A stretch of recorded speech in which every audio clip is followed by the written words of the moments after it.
What's up, guys? Laura from Reading in Bed here, and today I'm doing a wrap-up of Novellas in November. Now, there were a number of us bloggers doing Novellas in November, and a couple of different camps even. We weren't all organized. There were, different people hosting different things. I guess when you have that level of alliteration, you gotta expect that more than one person's gonna take it on. I guess I was kind of in the camp that included Rick from the Book a Week Project and CJ from eBook Classics, and there may have been a couple others that joined us. There was another one with a blog called Poppy Peacocks or something. I'll try to link as many of them as I can below. I think our particular camp of Novellas in November was, we were kind of slackers because none of us really posted any updates or anything like that. So, but the recaps are coming now, the wrap-ups, so that's what I'm here to do today. So let's get right into it. The very first novella that I read on my e-reader, and it's Ghosts by Cesar Eira. It's a pretty nondescript cover, so what you're actually seeing is like the shadows of my home screen, because it's like burned into the screen because I don't turn it off when I should, I guess. So nothing much to see there. I'll put it down. This is the second of his books I've read, and both of them are just crazy. Like, I don't even know where to begin, but I love them, and I love this one. There are some actual ghosts in the story. The ghosts take the form of overweight, naked, middle-aged men, and they don't really play a big role in the story until the very end. There's lots of other stuff going on. There's like class struggles and immigration and a bit of coming of age, I guess you could say. I really don't know where to start, but what I really liked about this story was there was just this sense of dread the whole way through. Every turn of the page, I guess, like every time I pressed the e-reader to turn the page, I was just like, oh my god, what is going to happen? And what happened is, like, you're not going to guess it. So enough said about that, I guess.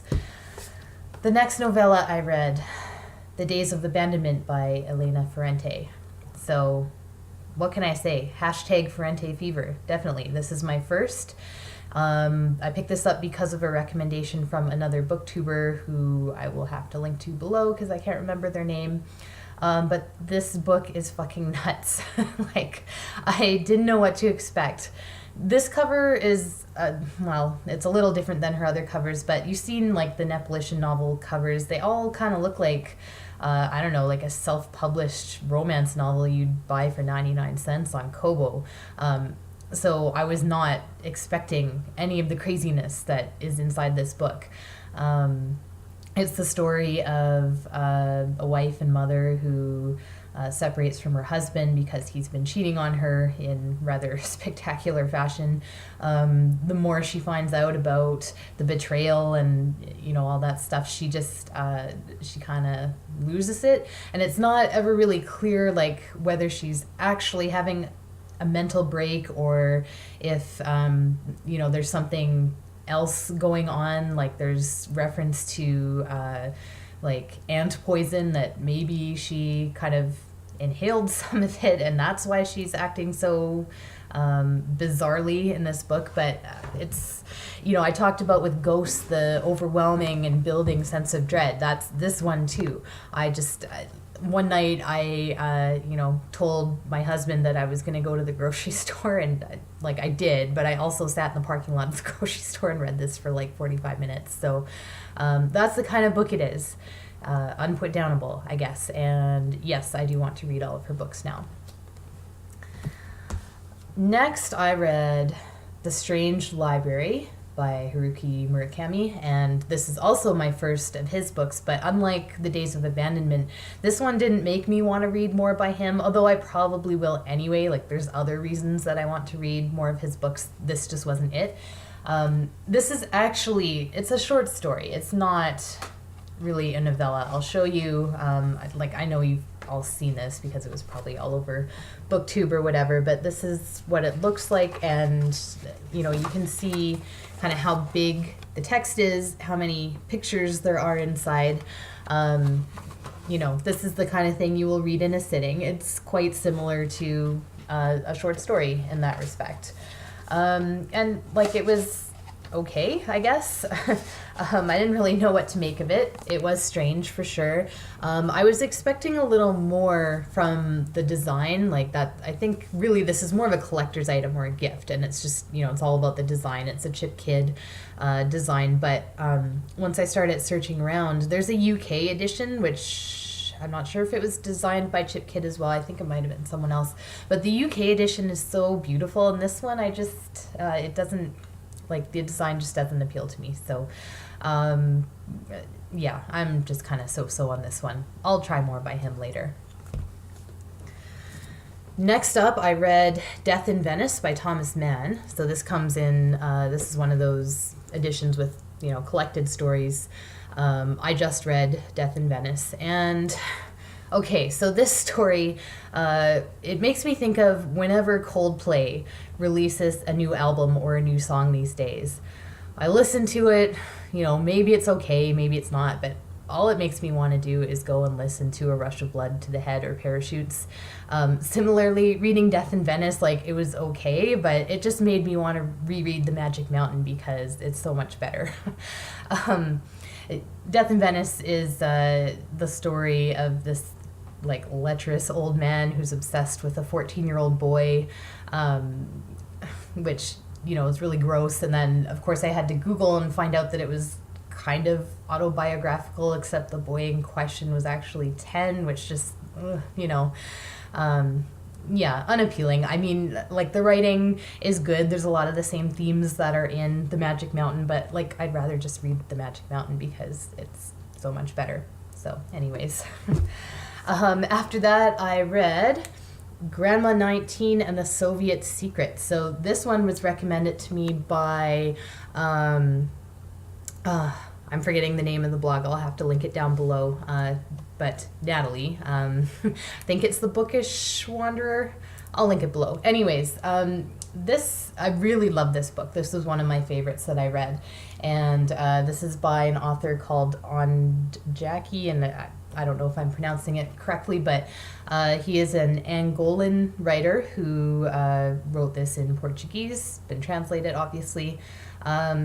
So this was interesting because I know nothing about Angola, couldn't point to it on a map, no idea, I could see it was translated from Portuguese, didn't know anything about the history of colonization in Angola. So I started Googling and Wikipediaing things throughout, and just made me kind of think about that experience and how, today we can do that with books, and what that adds to the experience, what the experience might have been like for me had I not been able to go and Google, why are Portuguese people in Angola, why are Soviet people in Angola. There's a character in here that's referred to as a Cuban, or that he speaks Cuban. So again, Googling, there's, many African countries, there's kind of a long history of various countries kind of intervening, colonizing, all that kind of stuff. So I learned a lot about that, more through Googling, because this is the perspective of a 10-year-old boy, and he kind of takes these things as a given. He's not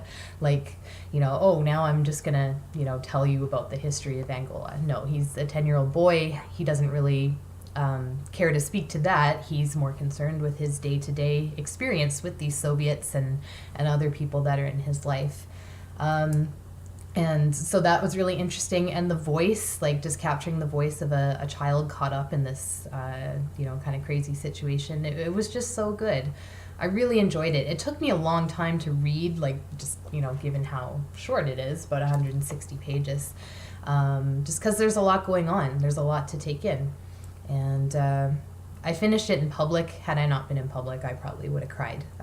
It's not a devastatingly sad book, but it's poignant, So highly recommended. And my final novella was called Blue Skies, and it's one of the stories in this collection by Evelyn Lau. Evelyn Lau wrote Runaway, which is one of my favorite books, and now that I'm apparently a booktuber, if I ever do one of those bookish beginning tag videos, Runaway will be one of those books for me, definitely, that made me a reader and I reread a million times. So this collection, the very last story, you know, it's long enough to be a novella, so I just kind of took it that way. And I don't know, like at first I was not very into it. The style was like very just sort of matter of fact, and it's got a character that we don't ever really get to know except through her interactions with people who are kind of larger than life. They're rich, they're kind of famous, in Vancouver anyway. Very dramatic, whereas the main character Becky is just sort of this sort of nondescript person. Kind of reminded me of Outline by Rachel Cusk in that way, but by the end of it, I did like it. I wouldn't say it was one of the favorites that I read this time around, but it was worth reading, and hopefully I'll finish the rest of the collection, because I hadn't read anything. You know, I read Runaway when I was like 12 or something, and I hadn't read anything else of hers since, which is kind of silly. And that was it for me this month. So that's our third Novellas in November. I'm sure I'll do it again next year. It's always a good time. I'll link to the other blogs that I know of below that did it too. Check them out. The recaps are coming up fast and furious now. And tell me what your favorite novella is. Thanks for watching. See you later.